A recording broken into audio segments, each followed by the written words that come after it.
Welcome friends for the kitchen series. आज हम part 2 of this series में optimum use of storage in kitchen के बारे में जानेंगे प्रवीण से। हाय प्रवीण। हाय।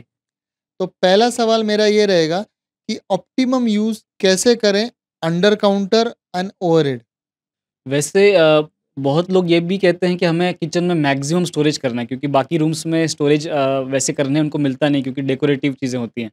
सो इसके प्लेटफ़ॉर्म के नीचे जो है वो आप ट्रॉलीज़ और शेल्फ्स एंड स्टोरेज के इससे आप पूरा भर सकते हो। लेकिन जो प्लेटफ़ॉर्म के ऊपर वाली जगह है उसको भी आप 2 लेयर में पूरा स्टोरेज कर सकते हो। एक तो ओवरहेड स्टोरेज हो गया जो जस्ट अबव आवर इसके टाइल्स के जस्ट ऊपर रहेगा। वो आप हाथ से एक्सेस कर सकते हो। तो जो भी डेली यूज़ आइटम है उसके अंदर रह जाएगा एंड उसके ऊपर जो स्टोरेज बनाओगे जो सीलिंग टच हो जाएगा उसमें आप मे बी डेड आइटम्स रख सकते हैं। तो ये आप दोनों प्लेटफ़ॉर्म में भी कर सकते हैं अगर 2 प्लेटफ़ॉर्म है आपके पास तो। और अगर 2 प्लेटफ़ॉर्म नहीं है तो आप सामने वाली वॉल कोई वेकेंट वॉल है उसका यूटिलाइज़ेशन कर सकते हैं। प्रवीण, नीचे के जो ट्रॉली स्टोरेजेस हैं या अंडर काउंटर हैं, उनका ऑप्टिमाइजेशन कैसे कर सकते हैं? वैसे किचन के नीचे के जो है ना स्टोरेजेस 2 टाइप में इसको आप क्लासिफ़ाई कर सकते हैं वन्स अगेन। पहला तो है डेली यूज़ आइटम्स या लेस वेट आइटम्स भी कह सकते हैं उसे। वो क्या होते हैं जैसे मसाला का डब्बा चाहिए या फिर कप सॉसर चाहिए या फिर थाली प्लेट चाहिए, कटलरी चाहिए। ये सब सामान जो है वो आप ट्रॉलीज़ में अरेंज कर सकते हैं, किसी भी तरह के टैंडम या फिर आप एसएस के ट्रॉलीज़ भी ले सकते हैं। एंड थोड़े प्लेन ट्रॉलीज़ के साथ मिक्स मैच कर सकते हैं। यानी कि ऐसे डब्बे हैं या जो कम साइज़ के हैं, छोटे हैं, कम वेट हैं उसके अंदर, तो आप प्लेन ट्रॉलीज़ भी यूज़ कर सकते हैं प्लेटफ़ॉर्म के नीचे। लेकिन कुछ ज़्यादा ही हेवी आइटम्स हैं, तो आप उसको फिर शटर स्टोरेज में रखिए और शेल्फ़ लगा दीजिए ताकि वो वेट अच्छे से ले लेता है। तो ये आइडियल है वैसे। आजकल लोग टैंडम और ट्रॉलीज ऐसा 2 टर्मिनोलॉजीज़ यूज़ करते हैं। जी। तो ये कौन-सा आइडियल है स्टोरेज के लिए? स्टोरेज के लिए आप अगर बात करें तो मेरे ख़्याल से टैंडम ज़्यादा सक्सेसफुल मीडियम है क्योंकि ज़्यादा वेट कैपेसिटी है उसके अंदर। और अगर आप थोड़ा-सा वेंटिलेशन चाहते हैं तो एसएस के ट्रॉलीज़ अच्छे लगते हैं।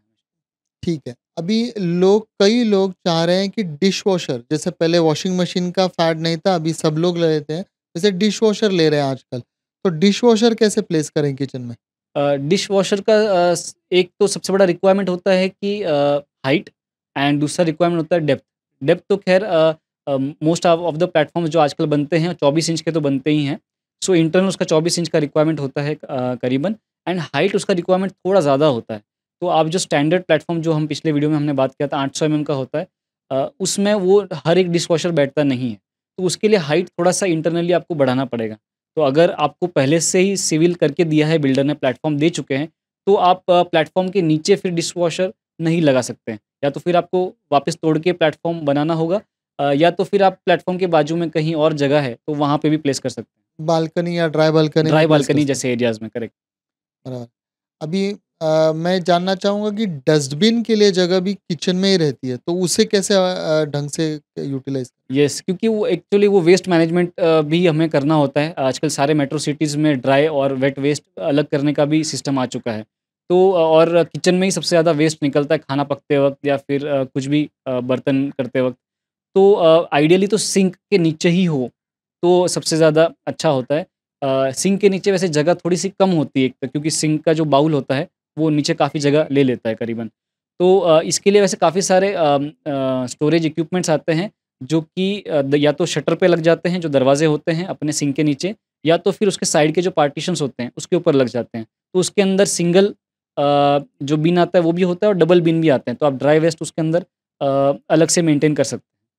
एस्थेटिक्स के लिए कई लोग ओपन किचन शेल्फ्स जैसा भी कुछ कंसेप्ट रहता है और क्लोज शटर्स भी रहते हैं, थोड़ा डिस्प्ले भी एरिया रहता है किचन में। करेक्ट। हम किचन में सब करना चाहते हैं, तो इसे कैसे हम ऑप्टिमाइज़ करें?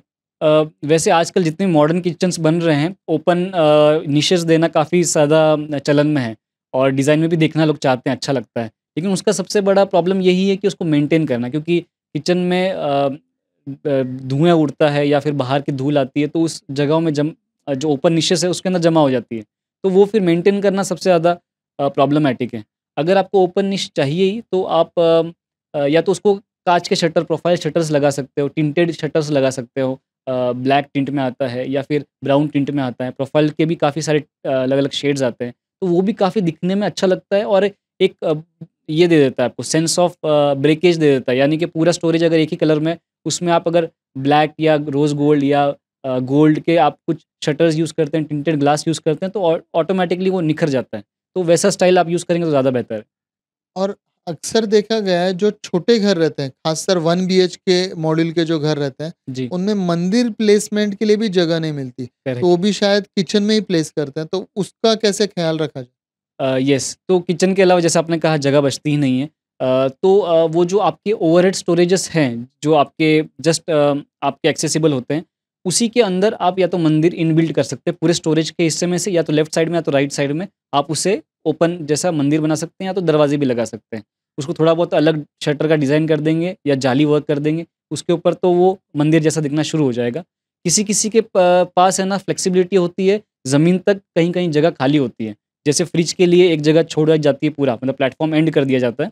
वैसे किसी-किसी के पास ऐसे 2 जगहें होती हैं कि दोनों प्लेटफ़ॉर्म के एंड में जगह छोड़ी गई है। तो एक तो फ्रिज के लिए यूटिलाइज़ हो जाता है और कहीं-कहीं पे उसको आप ज़मीन तक भी मंदिर के लिए यूटिलाइज़ कर सकते हैं, जो कि आपको बैठ के अगर पूजा करनी है, तो वो भी जगह काफ़ी आइडियल है। अभी प्रवीण, मैं इस सीरीज़ के आखिरी के सवाल पे आता हूँ। जो इलेक्ट्रिकल इक्विपमेंट्स हैं, जैसे कि माइक्रोवेव, ओवन या फ्रिज, इन्हें कैसे स्टोर में यूज़ करें? वैसे तो अगर आप अपना सिविल वर्क खुद नहीं कर रहे हैं, तो डेवलपर ने या बिल्डर ने ऑलरेडी फ्रिज के लिए तो जगह दी होती है मोस्ट केसेस में। बहुत केसेस में वो 2 जगह डिश वॉशर का भी जगह दे देता है। बट आपको फ्रिज के लिए तो 100% जगह मिली ही होगी। अगर आपके पास सिंगल या डबल डोर फ्रिज है, तो उस जगह में आ जाता है। तो अगर आपको साइड बाय साइड रेफ्रिजरेटर लेना है, तो उसके लिए वो जगह इनफ नहीं है, फिर आपको शायद सिविल वर्क खुद से ही करना पड़े, और वो बल्की भी होता है थोड़ा। बट वो ज़मीन पे ही रखना है अल्टीमेटली। उसके लिए सेपरेट जगह लगेगी। आप ओवन की बात करें, तो ओवन जनरली स्टोरेज के अंदर ही हम लोग प्लान करते हैं उसको बहुत सारी जगहों में। 2 प्लेसेस जो सबसे ज़्यादा रिकमेंडेड है, वो है ओवरहेड स्टोरेज। ओवरहेड स्टोरेज में आप उसको रख सकते हैं, लेकिन ओवरहेड स्टोरेज में उसका जो डेप्थ होता है स्टोरेज का, वो कम होता है, लगभग 1 फीट के आसपास ही होता है। एंड जो अपना ओवन होता है ज़्यादातर, वो 18 इंचेस के आसपास बाहर प्रोट्रूड होता है। तो उस स्टोरेज में से भी आपको एक शेल्फ बाहर निकाल लिया और थोड़ा नीचे कर दिया उसको, तो यूज़ केस एक बहुत सिंपल हो जाता है ओवन के केस में। या तो फिर अगर आपके पास स्पेस है एक्स्ट्रा, जैसे मैं बात कर रहा था प्लेटफ़ॉर्म के सर्विस अलग काउंटर। सर्विस काउंटर में, जैसे कि आपके पास अलग से स्पेस है टॉल यूनिट बनाने की, तो टॉल यूनिट में भी आप ओवन कंसील कर सकते हैं, या तो जो बिल्ट इन ओवन आते हैं, वो भी आप उसके अंदर कंसील कर सकते हैं। और बाकी तो इलेक्ट्रिकल इक्विपमेंट्स जैसे कि वाटर प्यूरीफायर वगैरह है, वो तो आप ईज़िली हाइड कर सकते हैं, क्योंकि वो थोड़े हाइट पे ही लगते हैं, तो उसी स्टोरेज में वो हाइड हो जाता है। उसके सिर्फ़ बॉटम शेल्फ जनरली बहुत लोग हटा देते हैं, ताकि पानी उधर से गिरे तो वो भी सँभाला जा सके। Thank you Praveen for enlightening us about the optimum use of storage. तो दोस्तों, आपको स्टोरेज का ऑप्टिमम यूज़ किचन में कैसे करते हैं ये तो समझ ही आ गया होगा। अभी हमारी थर्ड सीरीज़, नेक्स्ट सीरीज़ देखिए, जो सबसे इम्पोर्टेंट है, about the hardware of kitchen in next series.